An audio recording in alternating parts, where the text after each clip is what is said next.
Happy Saturday, Palsverse. It's me, Tyler. We're here with Marco, who is listed as Sean for some reason. Got to fix that. And we're here with writer extraordinaire, writer of Voyeur from Ignition Press, which we'll be talking about, writer of X-Terminators, writer of Power Girl, writer of Gotham City Sirens, 2 volumes, and writer of one of the strangest one-pagers I've read in a Mad TV or a Mad comic Yeah. in a long time, which I will have questions about. We're here with Leah Williams. Leah, thanks for joining us. Hello. Thank you so much for having me. Good morning. Good Very morning. excited. Yes, yes. It's nice to have two chipper morning people on the show right off the bat. That helps me have to show up. So I The appreciate that. energy, That's good. yeah. Yeah, yeah, Oh, yeah. I don't know if I'm chipper. I just gave myself enough time to come online in the morning before doing this so that I wasn't just rolling out of bed and being incoherent. That's fine. That's every Saturday for me on the show. So if you come back next time, feel free to be completely incoherent for the show. But thank you for Okay, joining us. Thank you for joining us. sure. Let's talk about right off the bat. I wanted to talk about Ignition Press and Voyer. You're Mhm. working with David Valdian on this, and this is a wildly different book than I'm used to. This Voyer, I guess the best way to put it, it's a art heist, sexy smut thriller. Is that a fair way of saying it? I would say smut, just because I feel like smut has a different type of connotation where it's Mm, sex for the purposes of sex, Sure. but voyeur is very much sex and crime. Mm, It's very much about crime as well. yeah. And I do think that's kind of integral to the vibes of voyeur, in addition to, the smut. the sexiness, Yeah. Yeah. Yeah. which is appreciated because I think to Tyler's point, not something that I feel like we get as often in comics that aren't directly related or associated with it. The inclusion of crime, and I think Yeah. how you play with tension, both literal story crime tension, but also the sexual tension between our two characters. I thought it's great because you get tugged along through that. It's a driving force. Thank you. Thank you for pointing that out. That's definitely something that David and I talk about, like wanting the tension to be as taut and tight as possible, up until we sort of get this calculated uh pressure valve situation. And what was it like? Because you've previously worked with David on X Factor. Um, Yes, I've worked with David 7 out of my 9 years in comics. I've worked Wow. with David more than anyone else. And it's because we keep choosing to work together. We keep asking to work together. He is one of my favorite people ever. So I think we first met. Oh, it was Gwenpool Strikes Back actually for yeah, Marvel. yeah. Um, that was the first time that we worked together, and then X Factor, Power Girl, other stuff in between then. And this is our first, we almost had our first creator-owned book with Lion Forge, which then became Oni. So it was this whole big thing. But this is our official indie debut with Voyeur.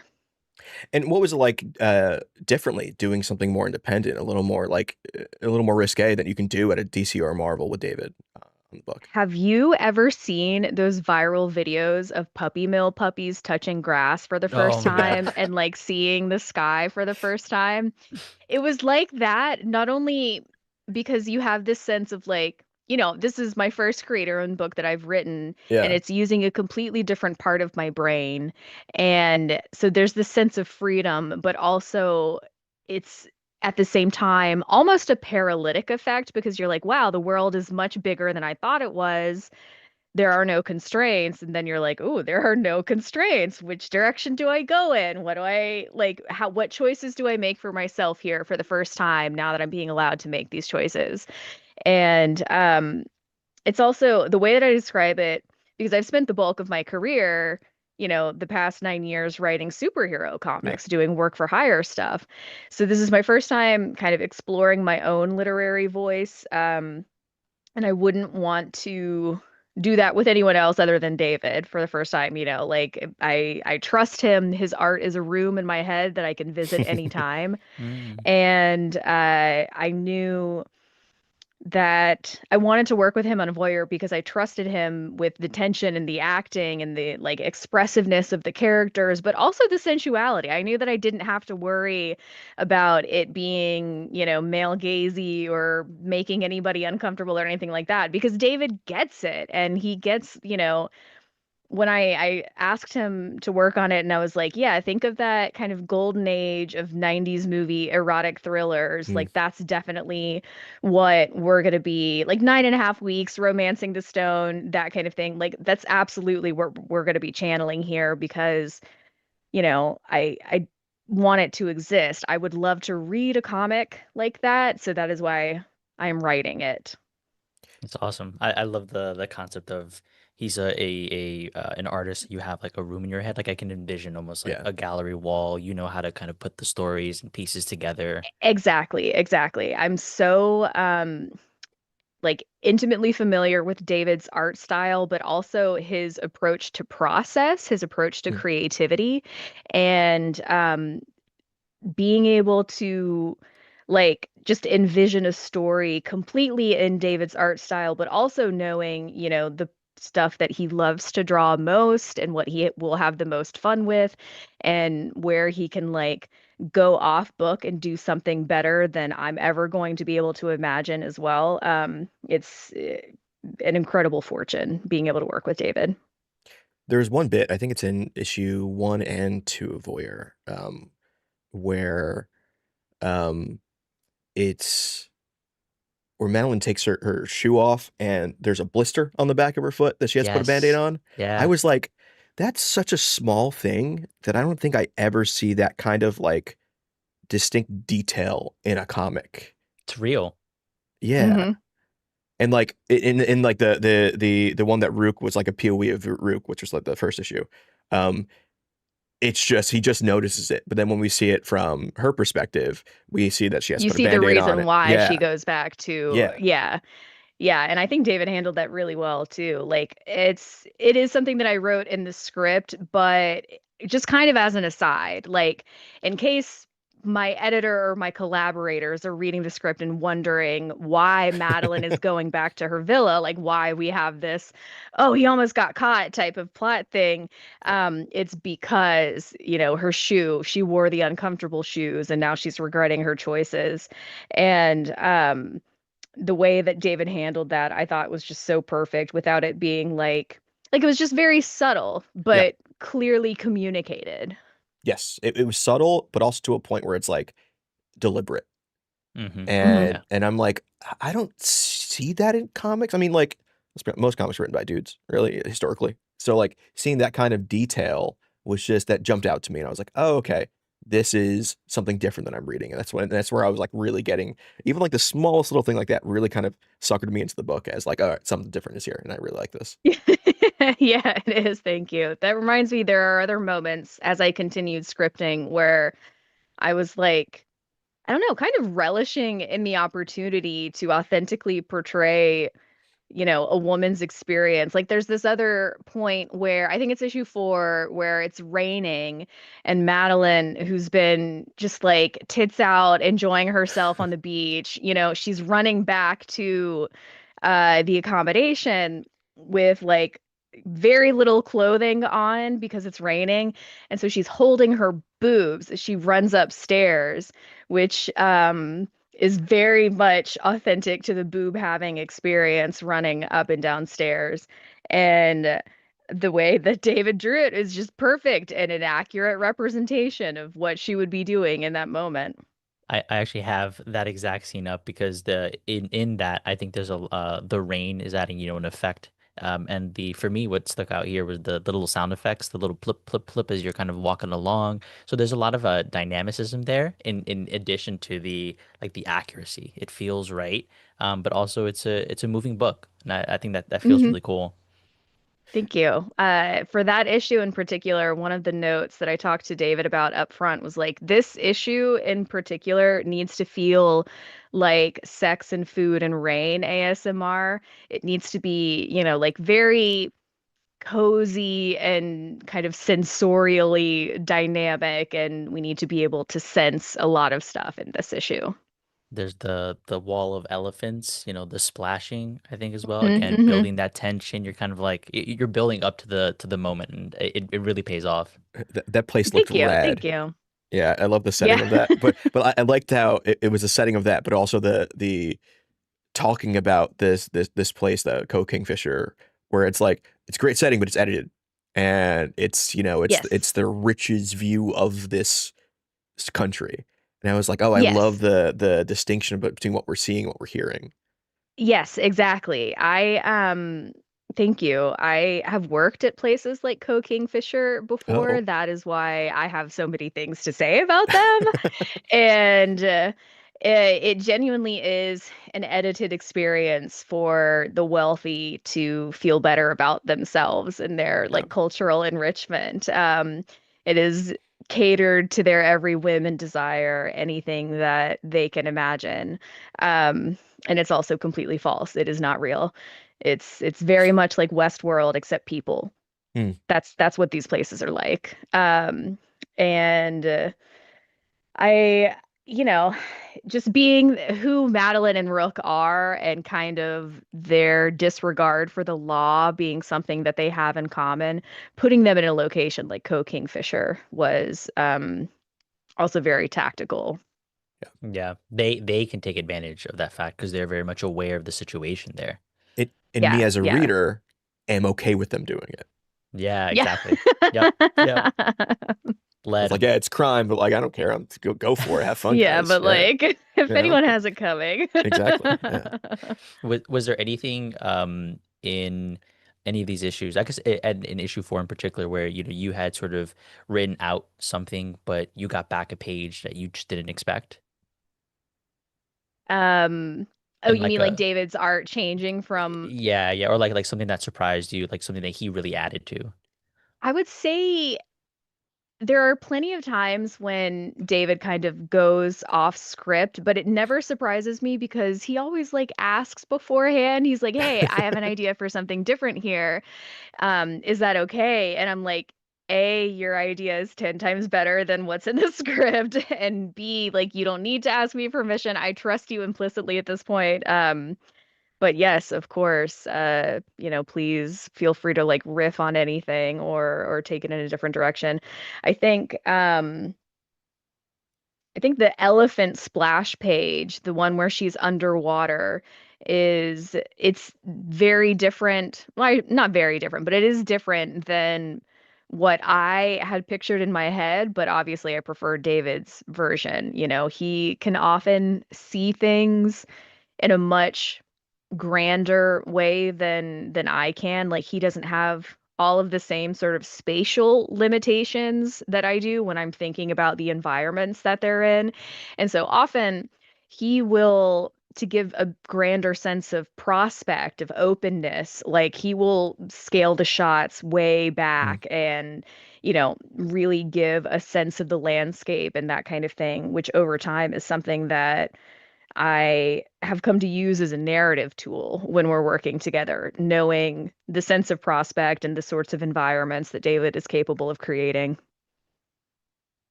And that's just the collaborative goodness that is comics at that point. You know, Hmm. like Hmm. it's both It's of one you of the working things on that it. I find magic about Yeah. working in a collaborative medium, the fact that we're better together than we are apart, for sure. Uh, so sorry, we have a couple super chats here. I just want to get to one of them real quick. Let's go in order. Oh yeah, I Mo can't see chat. So if you need to pause to read me anything, please go for it. Well, I mean, I could read you this one from Emoji Matt saying Leia Williams equals GOAT. Thank you. I appreciate it. And then he followed up with Sean's mic and camera aren't working again. Which yeah, we gotta work on that and see what's going on there. Get an update there. So what with when we talked with Philip Sablick from Ignition. And what is it like working at Ignition Press? Because it really seems like they're putting like creators forward and having, um, a real focus on that side of things. Yeah, that's exactly what it's like. Philip is incredible. One of the most eye-opening experiences about working with Ignition Press is the amount of people who come up to me to talk about how great Philip is specifically, Mm. because they've had so many like wonderful interactions with him. The amount of goodwill that Philip has generated in the comics industry during his tenure cannot be understated. Like he is definitely, like all of these dudes are kind of titans of this industry and also champions of it. And you're exactly right in that working with Ignition Press is a different experience because of their approach to creator support specifically. And it's something very much, I think, outlined in like the mission statement, the way that they operate, because it is their belief that treating creators well, paying us enough, giving us a living wage, and treating us well and treating us with respect and dignity leads to better stories. They think that we will make better art if we are being treated well. And I have to say, as someone who is benefiting from that, yes, absolutely. Being able to focus on my craft in this way, is a luxury that I never really envisioned for myself.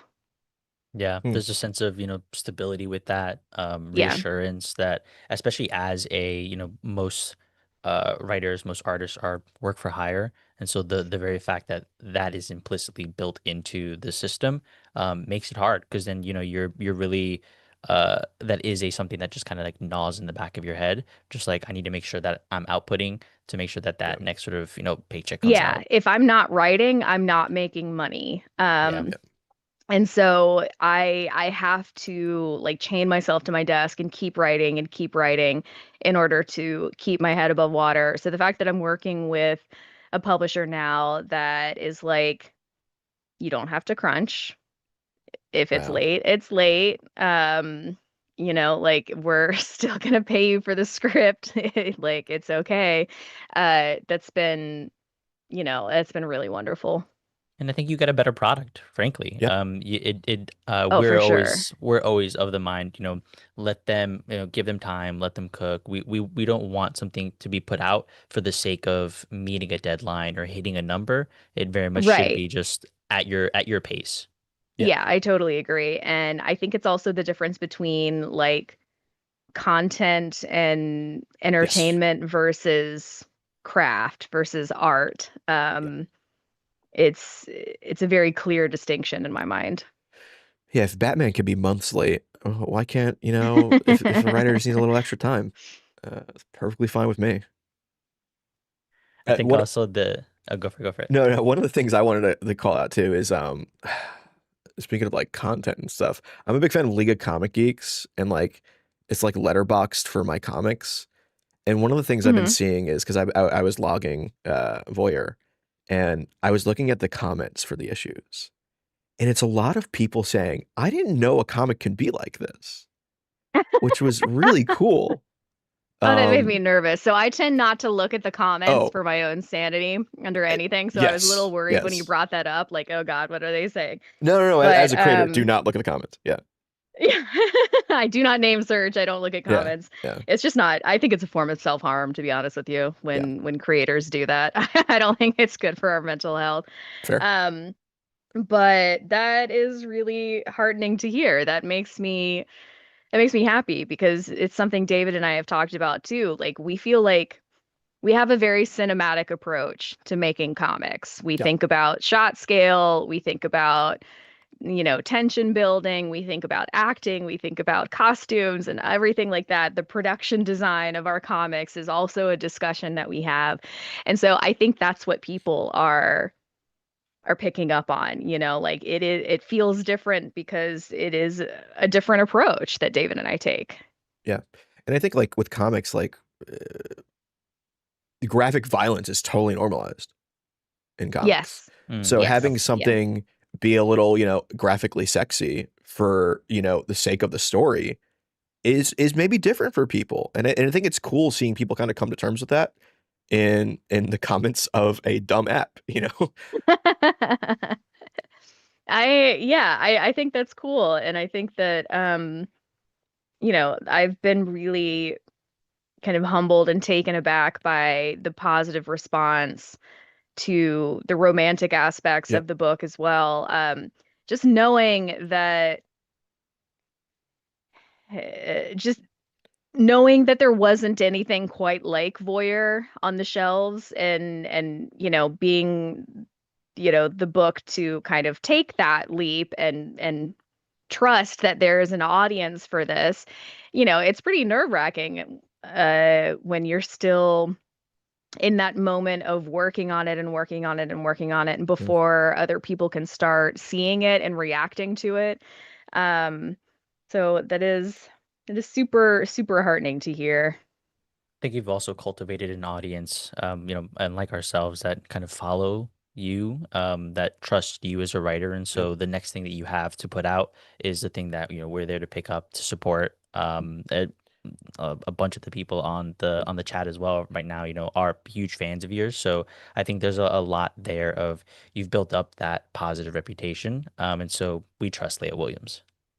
Well, thank you. That would be my ideal. I don't necessarily think that I connect with a big audience, but I do think that I connect with the right audience, which is Mm. much more important and fulfilling to me. Like I am speaking to the people who I consider a part of my community, my extended comics community, and I know that that's a very difficult thing to feel right now in these times, to feel a sense of community and camaraderie. Yeah. But if I am able to instill the work with messages of like hope and kindness and community, and I can do that in my books and I do that in the hero books, this is stuff that I've written up here behind me, then I will consider it a job well done if I can make people feel a sense of belonging and being loved. I mean, And reading a book about people stealing from fine art, rich people, I felt I did IT in the fine art field for a while, so like this was a little cathartic for me, so I appreciate it. Yeah, these people are crazy. Yeah, I know. I've seen bathrooms that have a $250,000 painting in the bathroom, and I'm just like, Yes, yes, yes, what are we doing yeah. here? What are we doing? So yeah, that's it was wild. nice to see. And then I'm gonna call out another few Yeah, chats here. Kurt Wildchat says, "I really respect that Ignition Press is putting their first foot forward with romance comics, not just Voyeur, but Burning Love, The Dog Sitter, The Other Half. People always Hmm. say it's a tragedy that romance comics are dead in America, but when us as a publisher really committed to making a line of them." Exactly. And I do think that's part of the secret sauce of Ignition Press's success, the fact that they're not afraid of putting out romance comics and then because they know the truth, which is that there's an audience for this, that people are absolutely interested in buying and reading romance. And I don't think that it's a coincidence. So, like, this is kind of soapboxy, but there are no third spaces anymore. There are no nope. community gathering places. The Nope. comic shop, is kind of one of the last bastions of this, but it depends on what your local is like and how welcoming they are to newcomers, that kind of thing. So, I don't think that it's a coincidence that at the same time we're having a loneliness epidemic, that people are connecting to romantic content more and more. And I don't mean just spicy content. I mean romance. I mean like desire and intimacy and love stories, like good old-fashioned love stories where people are overcoming odds to be together. I think that's very much kind of in the cultural context right now, that's very resonant. Yeah, even Ryan So Murphy had to pivot to American Love Story. Like, so yeah, it's all over the place. Yeah. it's very much a reaction, to Mm. all of that stuff, right? The Hmm. post-COVID world. Yeah. I'll get this other super chat here Okay. from Zenith Flair. Says, no escape this time, Marco. We all have that lizard brain component that activates whether we want it to or not. So in the pursuit of knowledge, what is Leah Williams' favorite Gooner cover? Gooner cover. Oh, I think I already put it away, but I did have an issue of X-Men Black Emma Frost with the J. Oh, Scott Campbell cover, Oh, and Chris Bachalo signed it for me. I just met him for the oh, first time. Yeah. And it was crazy. So I did have that up here, and I think that is probably going to have to be my answer because it's the first thing that popped into my head. perfect. Uh, I was J. looking Scott at that Campbell earlier, actually. cover Yeah, that I now treasure. It is my prized possession. Now that Chris has signed it for me. That's that's awesome. awesome. Yeah. So I wanted to shift. Everyone should check out Voyer, by the way, and it's actually really cool to see people in the chat being like, "Yo, I love the book. I'm having a lot of fun with it." Oh, thank you Issue guys. 5 coming out in May, right? Was it May 6th? Yes, Yeah, May 13th. 13th. We Yep. actually just I don't know if I'm supposed to. It's delayed a little. It's delayed by like a week, which we just found out recently. Just like a printer complication. Nothing. Okay. The book's already done. It's gone. But it'll be coming out on May 13th.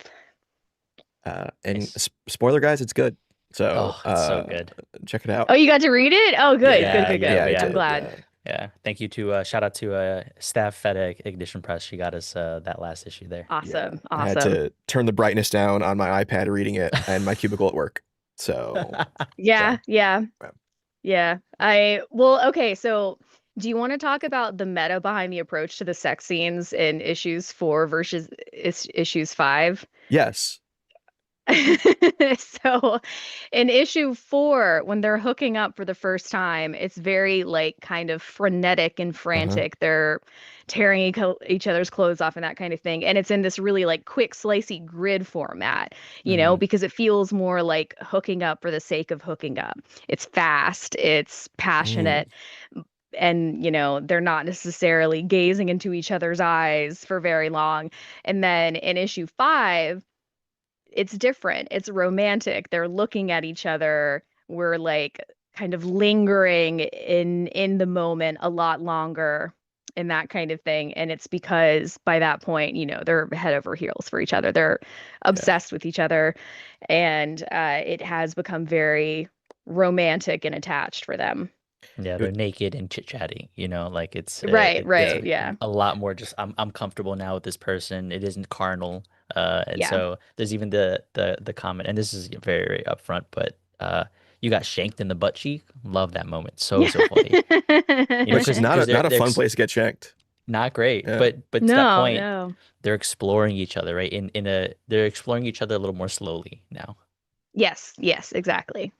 One of, not to bring up other people's comments again, but I got a little chuckle out of it. I think it was issue 4 or maybe it was 3, but there was a comment online that I saw where it's like, it's really refreshing to see that a woman wrote this because 2 pages were dedicated to cunnilingus.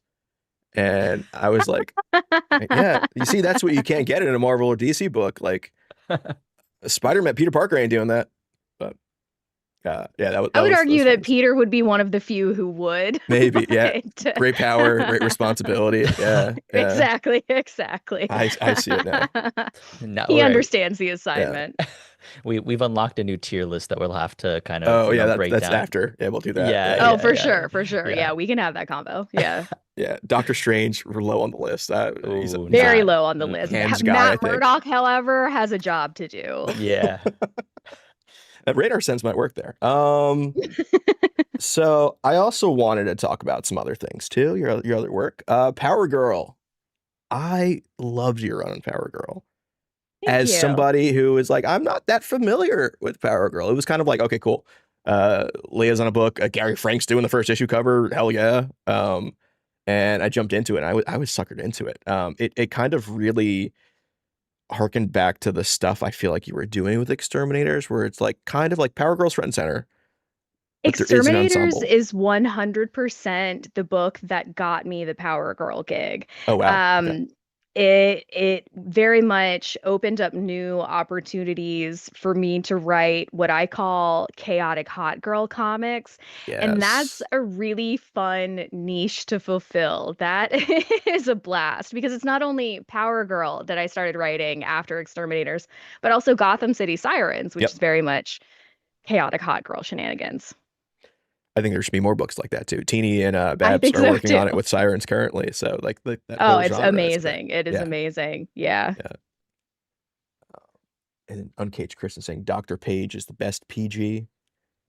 It's funny that we were talking about what's happening in Voyeur, and now we're getting into the PG book. So that's kind of an ironic Yeah. thing. But yeah, though I really like the ensemble of it all because like Omen and Steel or other characters were like I'm a Marvel head first and foremost.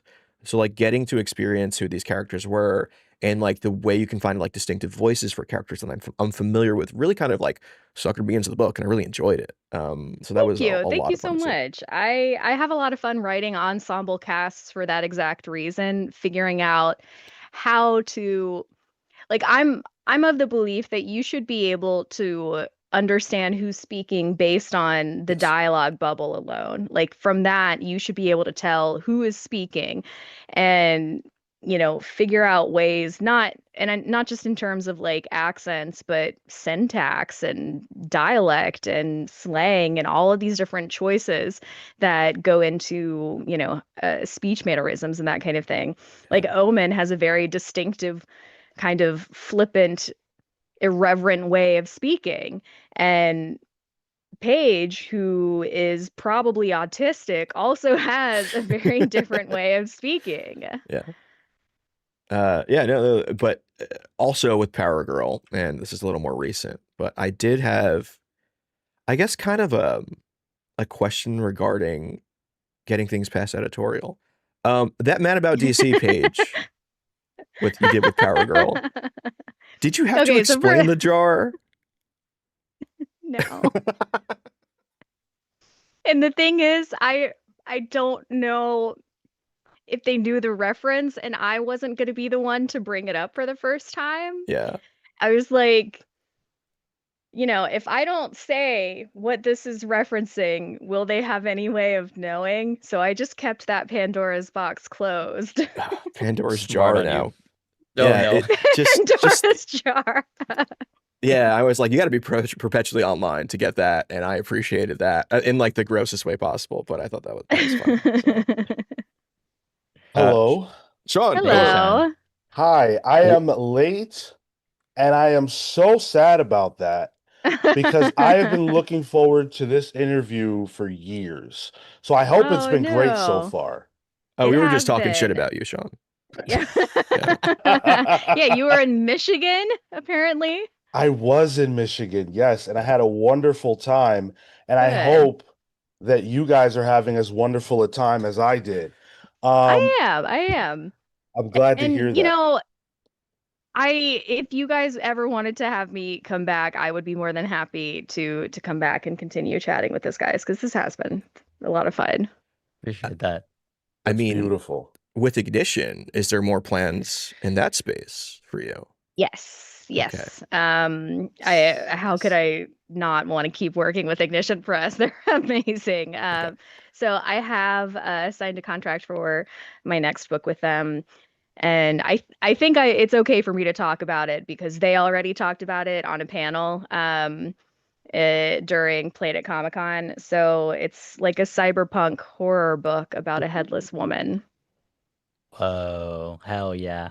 Okay. Sold. Sold. Where do I sign? Oh, that's exciting. It is I super exciting. I'm excited about it. I really have loved Ignition so far, and I was curious sort of what the process has been like working with them because I know that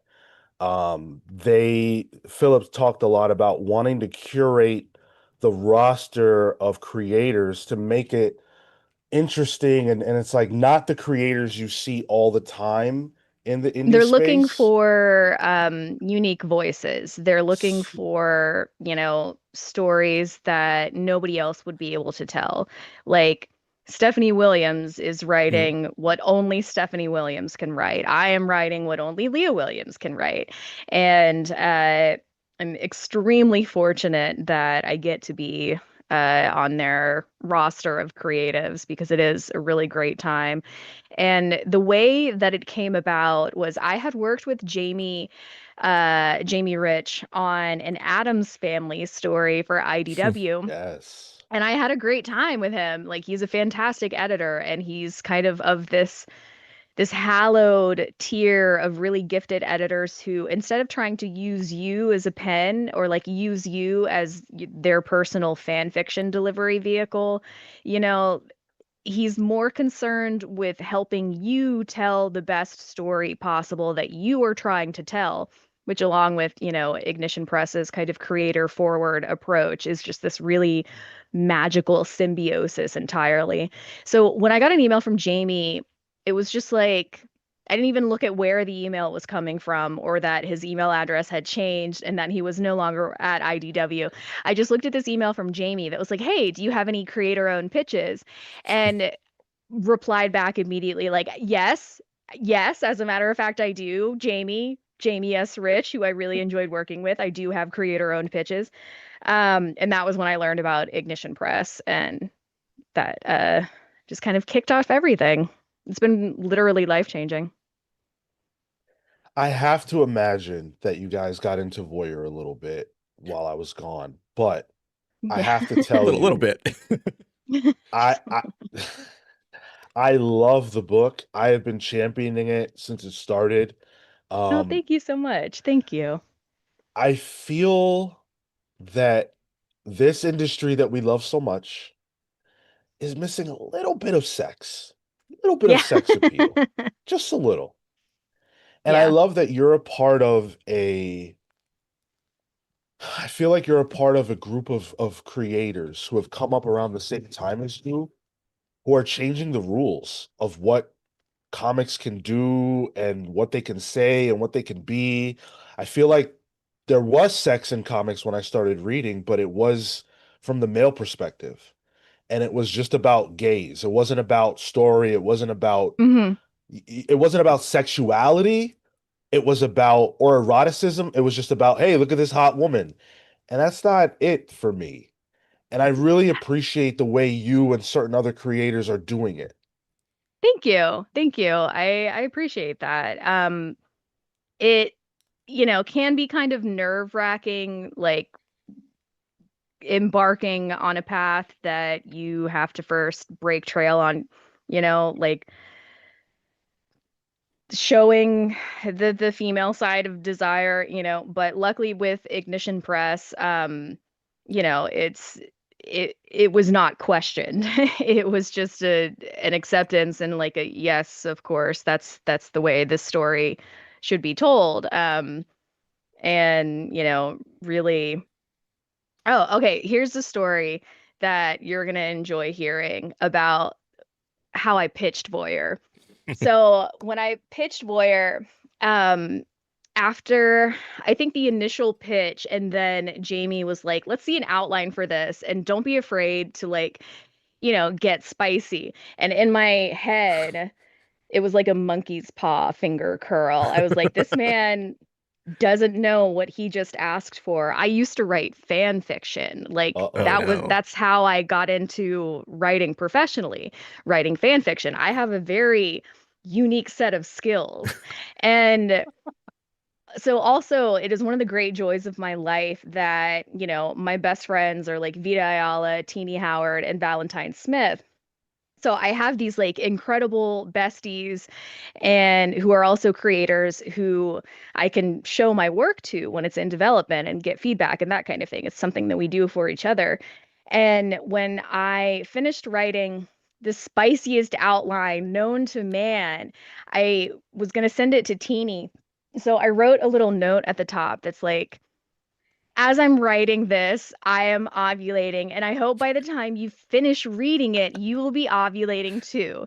Because, like, Making Bestie laugh is a button that I'm gonna press in my brain every Hell single yeah. day, all Yeah. day, every day. And I knew it would make her laugh. But do you want to guess what I fucking forgot to take out of the outline before submitting it to Ignition Press? Philip read that note. Jamie read that note. Jeremy read that note. They all read the note. As a guy reading that, I would have been like, "What is that? How ovulation?" Like, I'd be very confused. Well, the joke that Jeremy makes now is like, and by the time I finished reading it, I was ovulating. It's just like, I don't know. It's embarrassing that I did that, but also it really speaks to, how unruffled these guys were. They were just like, oh yeah, that's just Leah's humor. Like that's how she speaks to her bosses. Yeah, I'll try that with my boss. See how that works. Yeah. But like that's what you said. Like Ignition is looking for a Leah Williams book. Mhm. So like, not to like say like they know what they're getting into, but like yeah, which I think is the good point of it. Ignition. They're tailoring their books for that. Yeah, they really are. Is there a level of vulnerability for you when you're writing a script like that is dealing with, as you said, female desire and sexuality? Is there a part of you that feels like you're putting yourself on display, even if it's just in the script, being someone who is writing the kind of comic that sort of doesn't exist anywhere else? It does feel I think vulnerable is the good word for it. Like it does make me feel kind of exposed in a different sense, like not in a creepy way or anything like that, but in an emotionally vulnerable way, weirdly enough. And it's one of those things where like if I get in my head about it, if I think about the amount of people, the thousands of people who will be reading Voyer, I start to psych myself out a bit and freak Mm. out. So what I have to do is narrow it down to my collaborators. I know that my colorist likes reading the scripts. I know that David likes reading the scripts, that my editor enjoys reading the script. So if I can, you know, focus on writing something that my collaborators will be proud to have their name on, that's how I kind of plot on despite feeling kind of Mm. vulnerable. Like I that. see. And there's that trust too in the collaboration process, which just sounds really nice. And that probably is helped because you've worked with these people. You said David, you worked out a 7 out of 9 year project. You said so that. 7 out of 9 years, Yeah, oh yeah, quite a few sorry, yeah, projects. yeah. Yeah. So that Yeah. trust involved probably is a good way to like kind of like recenter yourself, which is it sounds really nice. And also to, I think, take risks that I Mm. wouldn't have necessarily taken if I didn't trust David so much. Like there are definitely one thing that kept happening with Voyer was whenever I would start doing the lettering drafts, which happens once inks are finished, when they're being colored, I'll do a lettering draft to kind of make everything before it goes to the letterer to make everything sync up and, make any changes that I want to make, that kind of thing. And what consistently kept happening when David's inks would come back would be me deleting so much dialogue Mm. because just looking at the art and realizing like David managed to encapsulate so much nuance and so much emotion that like it no longer needs discussion because it is visible and it doesn't need anything detracting from the art. That happened every single time. Mm. I He love, can yeah. like metabolize and interpret so many tiny details that like I add in kind of as flavor text for him, like here's what she's thinking in this moment and that kind of thing. And there's dialogue that makes it, maybe a bit more obvious. And he will find a way to put just the slightest like edge of tension in her facial expression so that it no longer needs verbalizing out loud because it's visible. I love hearing that because I feel like you can always tell a newer comics writer or a comics writer who's not as trusting of their collaborators. When you look, at least in my opinion, when you look at the page and all the beautiful artwork, it's just covered by dialogue. And it's like, I know the artist is talented enough to convey this piece. Like, we don't need this piece. It- So I love hearing that, your trust level was so high that it actually caused you to reevaluate what you were doing and say, you know what? I trust David on this. Yeah. And it's funny, as a reader, I pore over those pages longer than if it was full of words. Do you know Yeah, what I mean? agreed. Because then, like, I'm Yep. seeing that collaboration. I'm seeing like, oh, what was written here? Like I was talking about the blister on the foot. Like, I didn't know which side of the collaboration that was on. And just like being able to pour over the page, that is just what makes comics enjoyable for me. It's like I'm sitting with it. I'm Yeah. controlling the pacing of it. Yeah. It's absolutely a part of the magic, and I think what makes comics are an orchestral medium, like filmmaking. There's a lot of different moving parts at one time, and when it all kind of is done harmoniously with intent, that's when comics become more than the sum of its parts or the sum of its individual freelance creators. Now, I know that we got to let you go. I feel like I've just started talking to you, which I have. We'll I'll have to do come this back. I'll again. come Yeah, back. that's what it feels. Yeah. If you guys want to have me, I'd love to come back and continue chatting. Absolutely. Just one last question, because I feel like your star is definitely on the rise. When you look at the comics industry right now and you compare it to sort of where you were during the Krakoan era and where things were for comics then, COVID and everything else, we've come out of that now. When you look at the space that we're in comics, are you hopeful? Are you excited? Where do you sort of feel about the vibe of the industry right now? I'm kind of two minds. I think that every creative is struggling right now, regardless of, what medium you work with or what industry you're entrenched in. I think that the nature of creative professions in this point in time of politics is that every creative is struggling right now. However, I do think that what follows this period of turmoil and lack of regard for artistry, I think what comes next is a renaissance. I can kind of feel it on the edges, and I think that we have to suffer a few more years of war and generative AI bullshit. And then what comes next is a renaissance. And I intend to be well situated for that. I intend to kind of stand my ground and continue creating and talking about it and being really transparent about my creative process until that time comes. I feel like the world's last optimist sometimes because of how much hope I have for the future of comics. It's not something that a lot of comics people are capable of envisioning, but I also think that that's not just a comics problem. I think it is very common for people to be unable to envision a future with themselves in it and happy.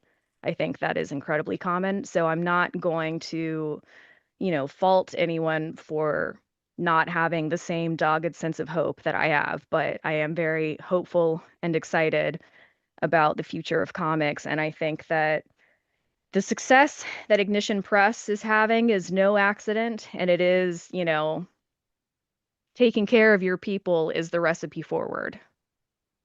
And I think that speaks to, something you mentioned earlier as well, where there's this intimacy problem. People are reaching out, people are looking for that. And so I think it's really positive to hear that you're reaching out and looking for that hope. Because yeah, it very much is the dark before, I guess, the sunrise. Yes, yeah, And Leia, if you don't, if you want to humor me for a moment before we sure. let you go, want to play a game? Yes. Okay. What kind That's of very, ooh, I game? felt like Jigsaw for a moment. It's just I'm going to name a character you've worked on, and I want you. It's word association.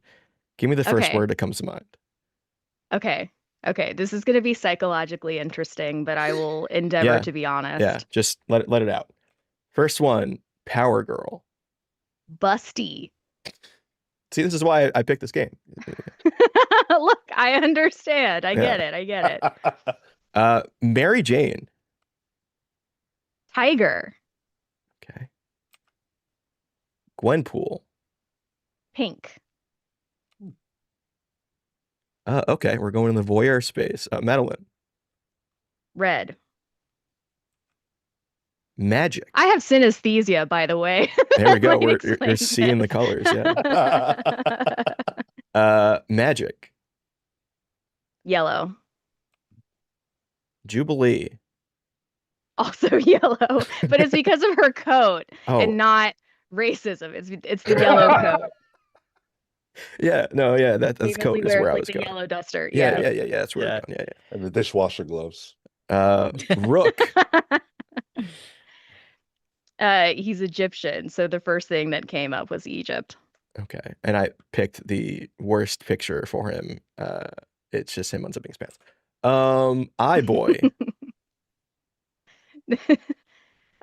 Temporal. The first thing that came to mind was eyes, which feels like a cop out. So the next word down was temporal because he has a temporal sight. Yep. Which I love the reinvention you did with Eye Boy. Like a reinvention for a new character, essentially. My favorite, the owner of some Praxis shorts, Dazzler.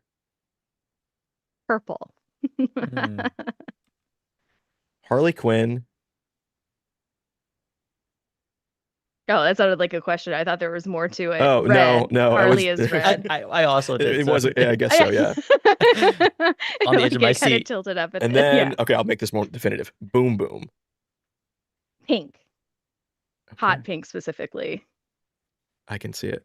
All right. That's what I got. That's my game. It's not. I do think that that would have been funner with someone who doesn't have synesthesia and isn't like automatically kind of color coding stuff in folders in her head. But at least we got Busty for Peach. Yeah, which isn't right off the bat too. So there you go. Yeah. Yeah, no which hesitation. I Yeah. didn't know you had synesthesia. So like I didn't know. Like I'm curious how that works in comics. Like how does that affect? It very much affects the way that Yeah. I read and write comics. Yeah. Wow. Okay. Wow. I guess it's one of those We can things. talk it's about that next time. Yeah, if you it's want. hard for me to even like know what that feels like because I don't have it. But yeah. I'm good, Sean. You can. I got my bit out. Awesome. Yeah. The world's last optimist is. Put it on my tombstone. Yeah. World's last optimist. Those are the words I'm walking away from this interview with. And also gratitude to Leah Williams for being here with us, for being vulnerable, for being honest. We need more of that, not just in comics, but in the world. And Thank you. when Thank you so can much. see a writer, an artist putting themselves on display on the page, that deserves recognition, always. So Thank you so much. And thank you for having me. I've really enjoyed chatting with you guys. you're welcome. And we will hopefully do it again sometime. Go pick up Voyeur, guys. It's amazing. I've been Yay. telling you about it for months. Ignition Press is doing great stuff. Leah Williams is doing great stuff. Thank you so much, Leah. Thank you guys for listening. We will be live again.